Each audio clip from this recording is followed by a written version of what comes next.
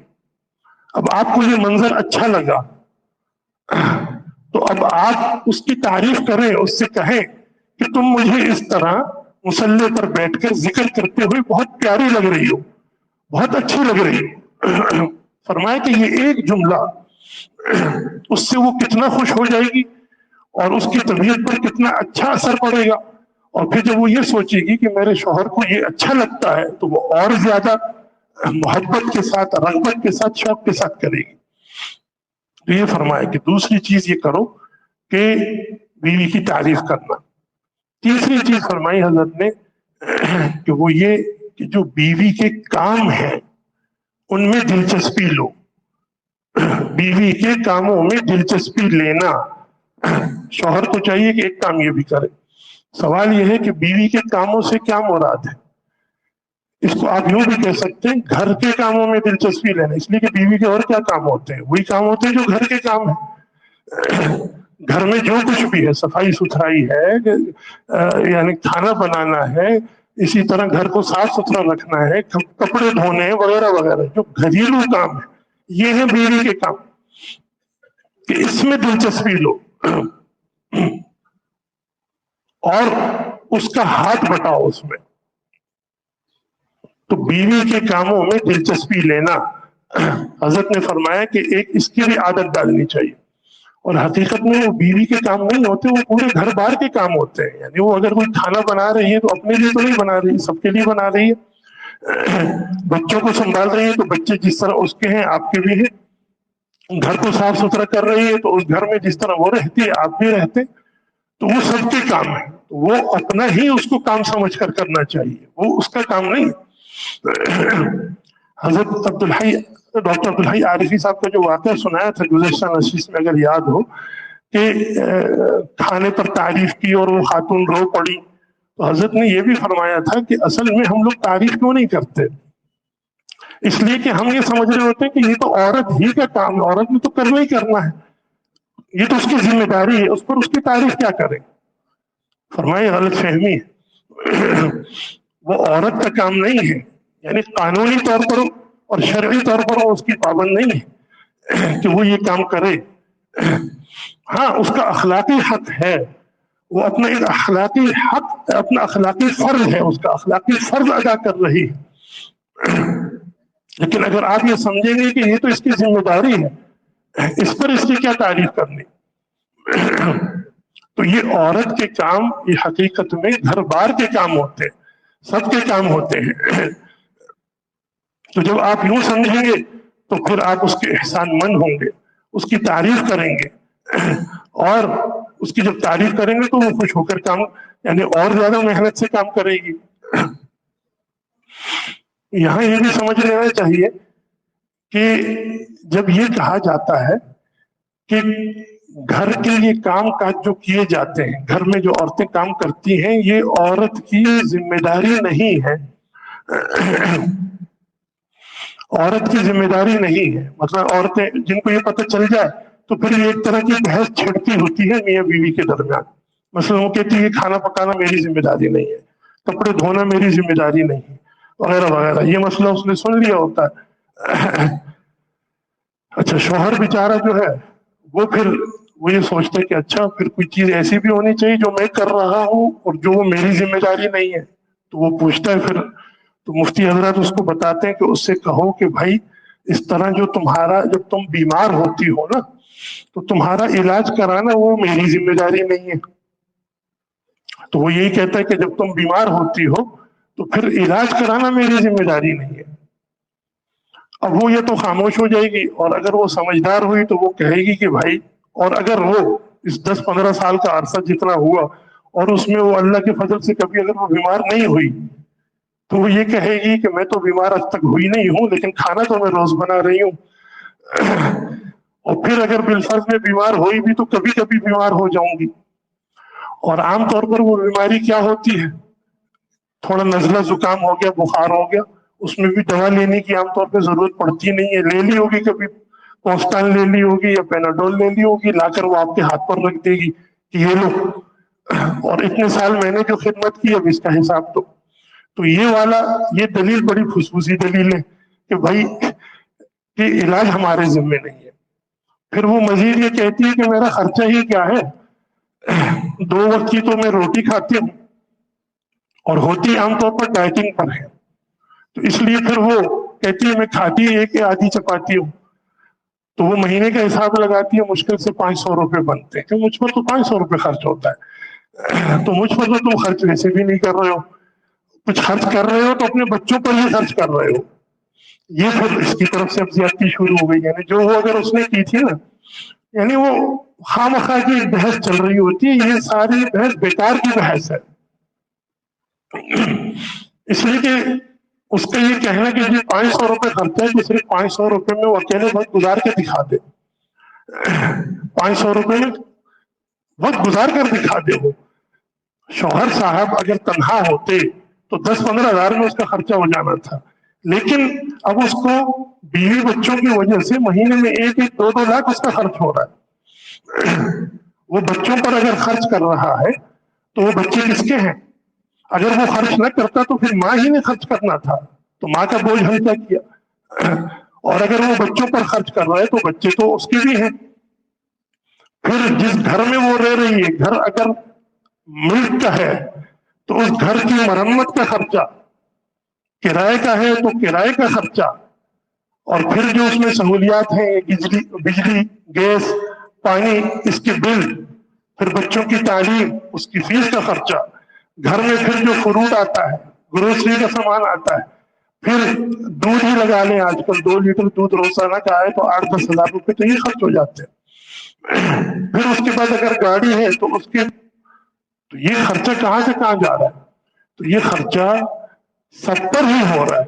تو یہ خواہ مخواہ کی بحث کرنا یہ سب فضول کی بحث ہے کہ جی علاج کا خرچہ میرے ذمے نہیں، فلاں کے ذمے نہیں، یہ نہیں وہ نہیں، یہ قانونی جنگ شروع ہو جاتی ہے نا، میاں بیوی کا تعلق کبھی بھی اس بنیاد پر نہیں چلتا۔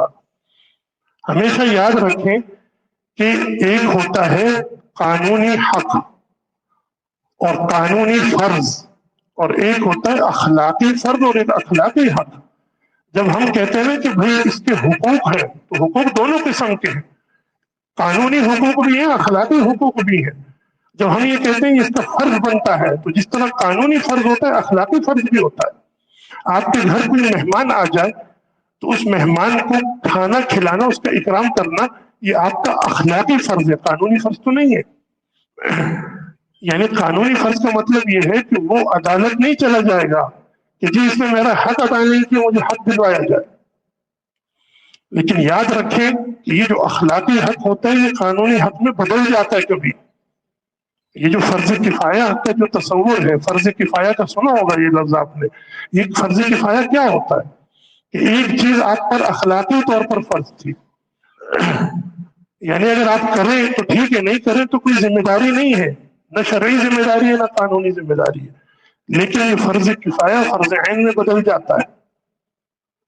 محلے میں کسی کی میت ہو جائے تو اس کا جنازہ پڑھنا فرض کفایہ ہے، اب یہ آپ کا اخلاقی فرض ہے کہ آپ اس کا جنازہ پڑھیں، نہیں پڑھتے تو کوئی گناہ نہیں ہے، نہ قانون آپ کو اس کے مجبور کرتا ہے نہ شریعت مجبور کرتی ہے، لیکن اگر کوئی بھی نہ پڑھے اور کوئی بھی پڑھنے والا نہ ہو تو اب یہ آپ پر شرعی فرض بن چکا ہے اس کی نماز جنازہ پڑھے۔ تو حقوق کی تو یہ بڑی عجیب و غریب بحث ہے، اگر اس میں ہم چلیں تو بیوی کا کم از کم اخلاقی فرض تو ہے نا، اس لیے یہ دلیلیں کبھی نہیں سمجھانی چاہیے میاں بیوی کو۔ آج کل عام طور پر جو دینی تعلیم سے فارغ فاضلہ عالمہ ہوتی ہیں کہ رشتے اسی وجہ سے نہیں آتے کہ جی یہ سوچ کر کہ اس نے تو یہ مسئلہ پڑھ رکھا ہے، اس نے اپنے حقوق تو پورے لینے لیکن دیتے وقت اس کو پھر اپنی ساری شرعی حقوق یاد آ جاتے ہیں، یعنی دوہرے معیار کہ دیتے وقت کوئی اور معیار کہ بھائی یہ دینا ہے کہ بھائی شرعی طور پر میری ذمہ داری تو اچھا، جب لینے کا وقت آتا ہے تو اس وقت پھر شرعی، سماجی اور قانونی، عرفی سارے حقوق جو ہے وہ لینے کے لیے تیار بیٹھے ہوئے ہیں۔ تو یہ دوہرے معیار ہوتے ہیں، ٹھیک ہے نا؟ تو پھر اگر اس پر جائے تو پھر وہ کہہ سکتا ہے کہ بھائی یہ صوفہ سیٹ دینا، یہ اسپلٹ اے سی لگا کر دینا، یہ ہیٹر اور گیزر لگا کر دینا، یہ کون سے حقوق میں آتا ہے؟ اس لیے یہ خواہ مخواہ کی بحثیں جو ہوتی ہیں ان میں کبھی بھی نہیں پڑنا چاہیے۔ شوہر کی خدمت کرنا، بچوں کی خدمت کرنا، اگر مشترکہ خاندان میں رہ رہے ہیں تو ساس سسر کی خدمت کرنا یہ ایک اخلاقی فرض ہے، یہ اخلاقی فرض ہے۔ گھر آئے مہمان کو کوئی جو ہے وہ خالی منہ لوٹانا جو عار سمجھتا ہے، تو جو گھر میں ہے اس کی خدمت کرنے میں عار آ رہا ہے کہ یہ تو ہمارا فرض ہی نہیں ہے، تو اس طرح تو فرض کچھ بھی نہیں ہے پھر۔ اس لیے ان چکروں میں کبھی نہیں پڑنا چاہیے۔ تو یہ میں اس کی وضاحت کرتے ہوئے کہ دیکھیں بیوی کے کام، تو بیوی کے کام سے مراد یہ ہے کہ چاہے وہ قانونی طور پر اس کے کام ہو، ذمہ داری ہو، یا اخلاقی طور پر ہو، اور وہ کر رہی ہے تو آپ اس میں دلچسپی لیں، اس کا ہاتھ بٹائیں۔ اس قسم کی فضول بحثوں میں مت پڑیں کہ یہ کام کس کے کرنے کا اور کس کے کرنے کا نہیں ہے، اس لیے کہ اس طرح تو پھر نتیجہ یہ نکلے گا کہ اپنی اپنی راہ لو، وہ اپنی راہ لے، یہ اپنی راہ لے۔ تو بہرحال حضرت نے فرمایا کہ تیسرا کام کرنے کا یہ ہے کہ بیوی کے کاموں میں دلچسپی لو، یعنی گھر کے کاموں میں دلچسپی لو، بیوی کا ہاتھ بٹاؤ۔ چوتھی چیز فرمائی کہ بیوی کو کبھی کبھی ہدیہ اور تحفہ بھی دیا کرو۔ حضور صلی اللہ علیہ وسلم کی سنت ہے، بلکہ آپ کا حکم ہے، تہادوا تحابوا، ایک دوسرے کو ہدیہ دیا کرو، اس سے محبت بڑھتی ہے۔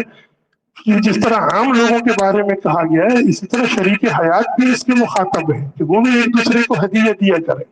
اور ہدیے کا کوئی بہت زیادہ قیمتی اور مہنگا ہونا ضروری نہیں ہے، بس یہ دیکھ لیا جائے آخر بیوی کی کچھ نہ کچھ ضروریات تو ہوتی ہی ہیں جو مرد نے پوری کرنی ہوتی ہیں، اور وہ مانگتی ہے، آپ نے بس یہ کرنا ہے کہ اس کے مانگنے سے پہلے ہی اس کو لا کر دیتے اور ہدیے کے نام پر دیتے۔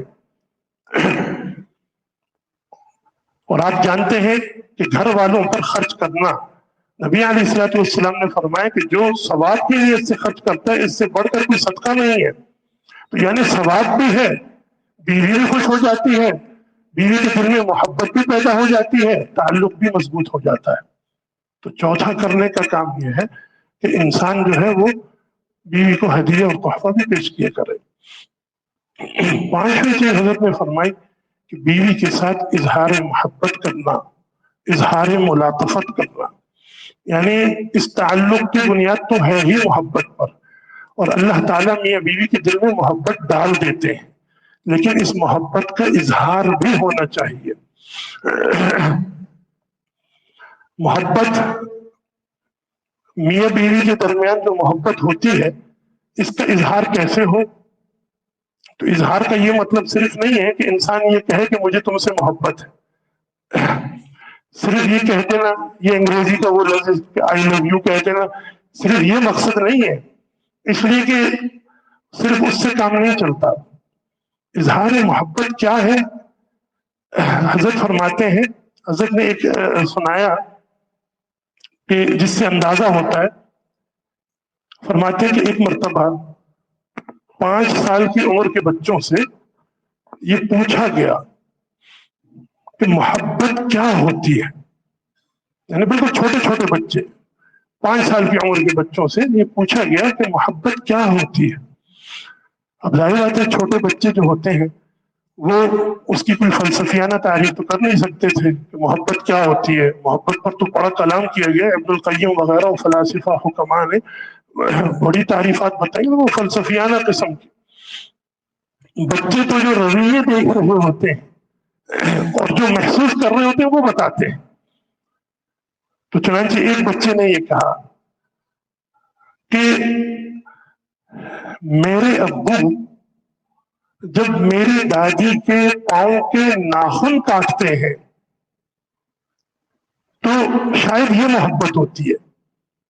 میرے ابو، میں نے دیکھا ہے کہ میرے ابو میری دادی کے پاؤں کے ناخن کاٹتے ہیں. بچے نے کہا کہ شاید یہ محبت ہوتی ہے. دیکھا ہوگا کہ کتنی اپنائیت کے ساتھ، احترام کے ساتھ وہ کاٹتے.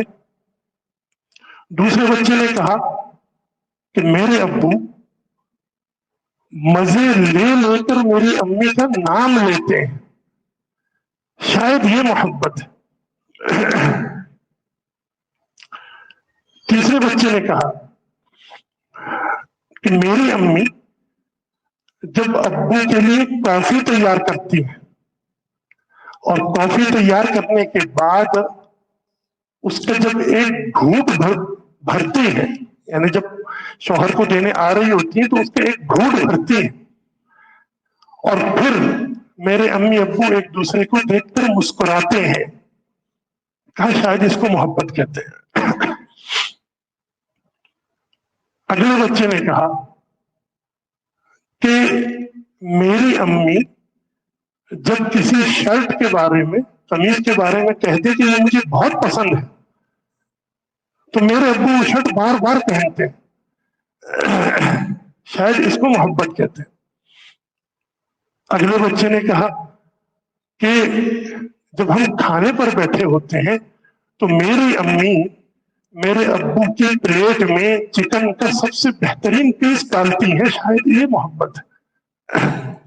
اگلے بچے نے کہا کہ جب میرے ابو کام کاج کر کے گھر آتے ہیں تو کپڑے میلے ہو رہے ہیں، بدن سے پسینے کی بو آ رہی ہے، اور اس وقت میری امی کہتی ہے کہ آپ بہت خوبصورت لگ رہے ہیں، شاید محبت اس کا نام ہے. اگلے بچے نے کہا کہ جب رات کو میں سوتا ہوں تو میری امی مجھے خوب کس کرتی ہیں، خوب چومتی ہیں، شاید محبت اس کا نام ہے.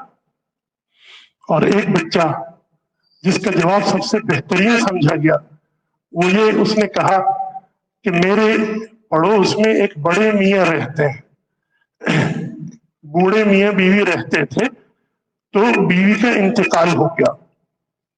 تو ایک دن وہ بڑے میاں گھر کے باہر بیٹھے ہوئے تھے کرسی پر، تو میں وہاں سے گزرا اور میں نے ان سے پوچھا کہ آپ کی بیوی کہاں گئی، نظر نہیں آ رہی. تو یہ سن کر ان بڑے میاں کی آنکھوں سے آنسو ٹپکنے لگے. شاید اس کا نام ہے محبت. تو اب آپ اس سے اندازہ لگائیے کہ بچے جو ہیں ان رویوں کو محسوس، انہوں نے رویے بیان کر دیے کہ یہ شاید یہ ہے محبت. پیار سے نام لینا، بچے محسوس کرتے ہیں اس کو.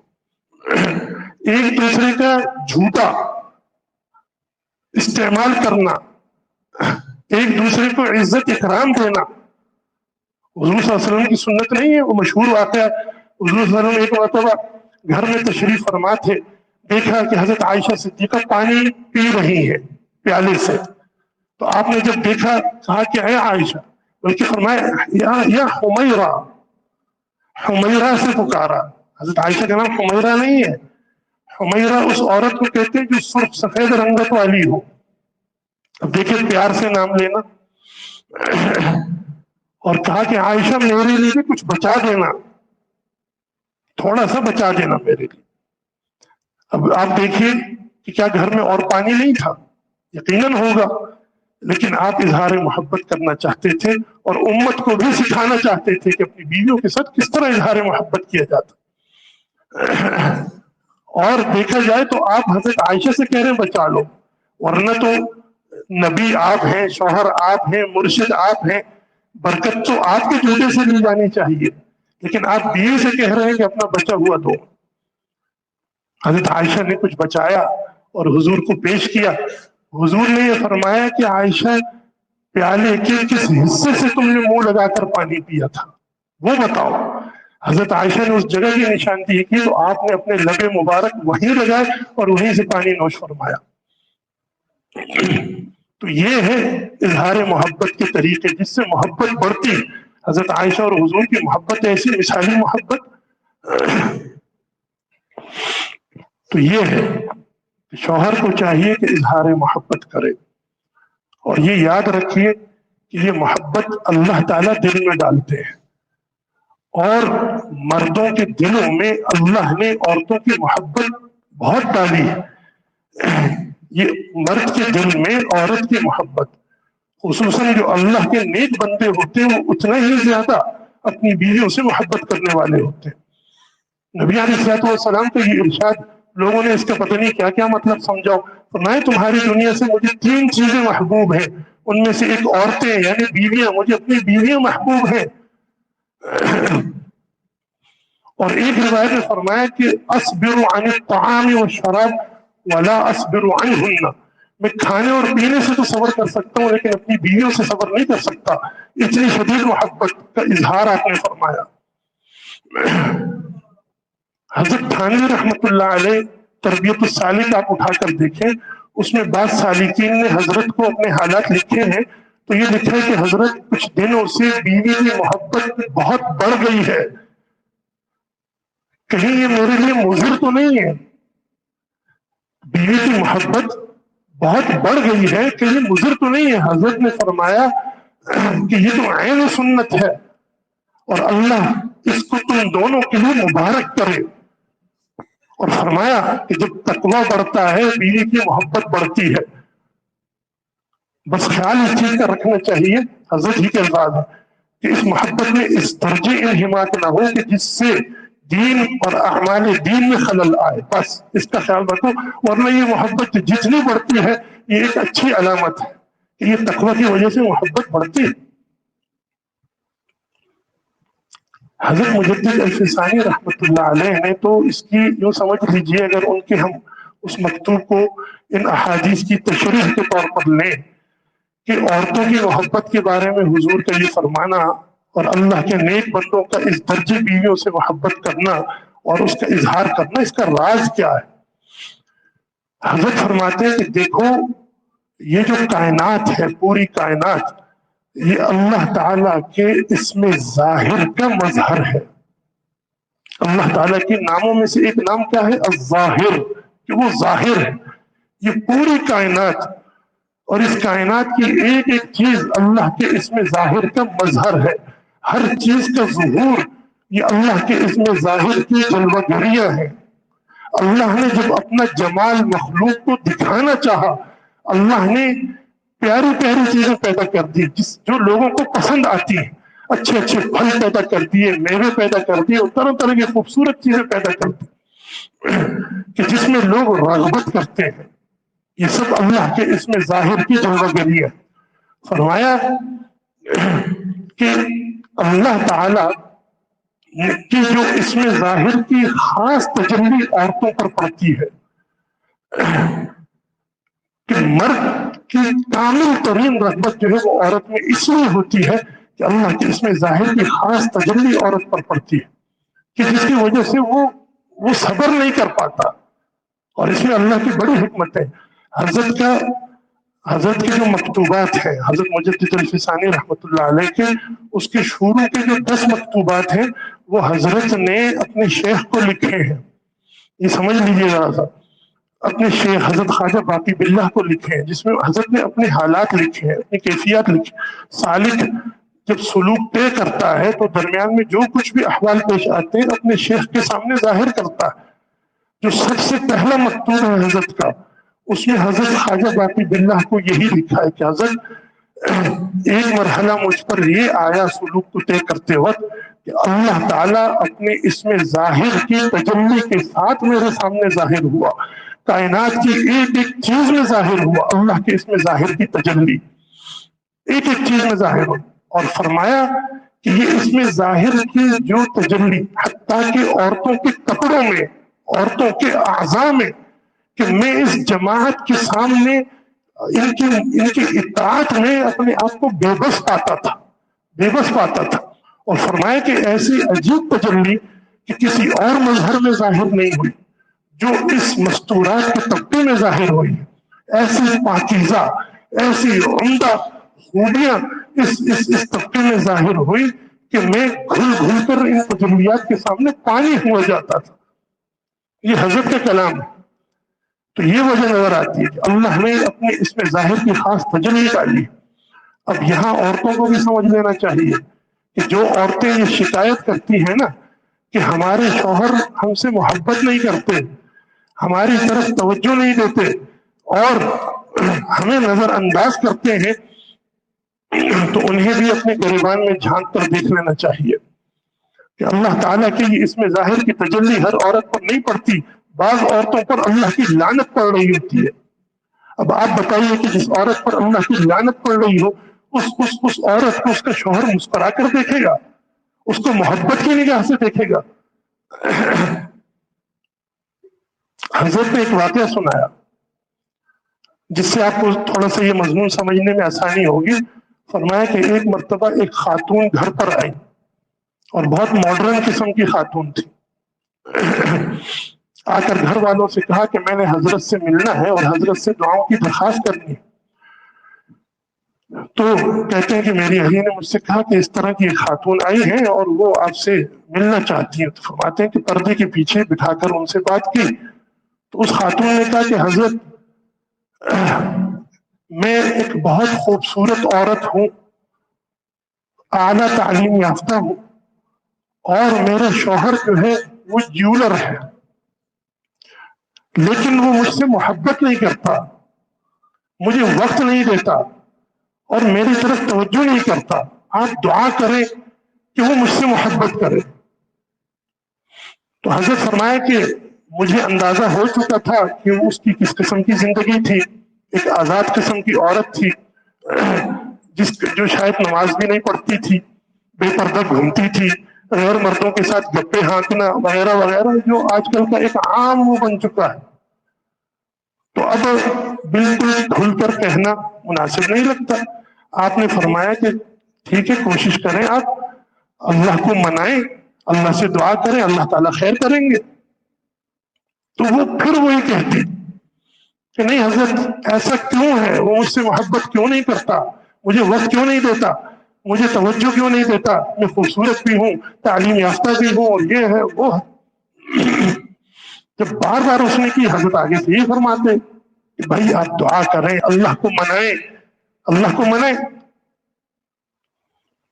تو جب وہ نہیں مانی، بار بار اپنی بات دہراتی رہی، تو حضرت فرماتے ہیں میں نے بھی پھر اسی کی فریکوینسی پر جا کر بات کی۔ حضرت فرماتے ہیں میں نے کہا کہ بھائی دیکھو، تم شوق سے وائٹ ڈائمنڈ، شاید ہی اس نام کی کوئی خوشبو ہوگی، پرفیوم ہوگی، وائٹ ڈائمنڈ لگاؤ، شوق سے لگاؤ، لیکن یہ جو ایلزبتھ ٹیلر بن کر حرکتیں مت کیا کرو، اس کی طرح کی حرکتیں کرتی نہ پھرو۔ کہتے ہیں جب میں نے اس میں بات کی تو اس نے کہا پھر وہ کہ اچھا حضرت میں کیا کرتی ہوں، مجھے کیا کرنا چاہیے؟ فرمایا کہ تم دیکھو یہ کرتی ہو، یہ کرتی ہو، یہ کرتی ہو، یہ کرتی ہو، پھر کھل کر بتایا۔ کہا یہ ساری وہ حرکتیں ہیں کہ جن کی وجہ سے اللہ کی لعنت پڑتی ہے، ایسی عورتوں پر اللہ کے نبی نے لعنت بھیجی ہے، تو ایسی عورت سے اس کا شوہر کیا خاک محبت کرے گا؟ کہا یہ سارے کام چھوڑ دو۔ اس نے وعدہ کیا کہ حضرت ٹھیک ہے، آج کے بعد میں پردہ بھی کروں گی، نماز کا بھی اہتمام کروں گی، اور میں غیر مردوں کے ساتھ گپے ہانکنا یہ سب کام چھوڑ دوں۔ حضرت فرماتے ہیں 1 سال بعد اس نے رابطہ کیا اور کہنے لگی کہ حضرت میں نے آپ کے مشورے پر عمل کیا، اس دنیا ہی میں نے جنت کے مزے لوٹ لیے، اور آج میرا شوہر مجھ سے ٹوٹ کر محبت کرتا ہے۔ تو یہ ہے کہ محبت دیکھیں، یہ محبت ہے وَجَعَلَ بَيْنَكُمْ مَوَدَّةً وَرَحْمَةً، یہ اللہ نے اپنی طرف خاص نسبت اسی لیے کی کہ یہ جو میاں بیوی کے درمیان محبت میں رکھتا ہوں، جب میں رکھتا ہوں تو میں اس محبت کو نکال بھی سکتا ہوں۔ اللہ تعالیٰ جب سزا دینے پر آتے ہیں نا تو کچھ بھی نہیں کرتے، بس دل سے محبت نکال دیتے۔ وہ عورت پھر روتی ہے، پھر وہ دعائیں کرواتی ہے، پھر وہ تعویذ مانگتی ہے، پھر وہ طرح طرح کی وہ کرتی ہے، لیکن یہ نہیں۔ تو بھائی یہی ہے کہ بھائی اللہ سے اپنا تعلق درست کر لو، اللہ کو منا لو، اللہ تعالیٰ شوہر کے دل میں تمہاری محبت ڈال دیں گے۔ تو یہ 5ویں چیز حضرت نے فرمایا کہ دیکھو محبت بیوی کے ساتھ ہوتی ہے، لیکن اس محبت کا اظہار ہونا چاہیے، اظہار محبت اور اظہار ملاطفت بھی کرنا چاہیے۔ اللہ رب العزت ہمیں عمل کی توفیق دے، باقی 5 چیزیں پھر انشاءاللہ بیان کر دیں گے۔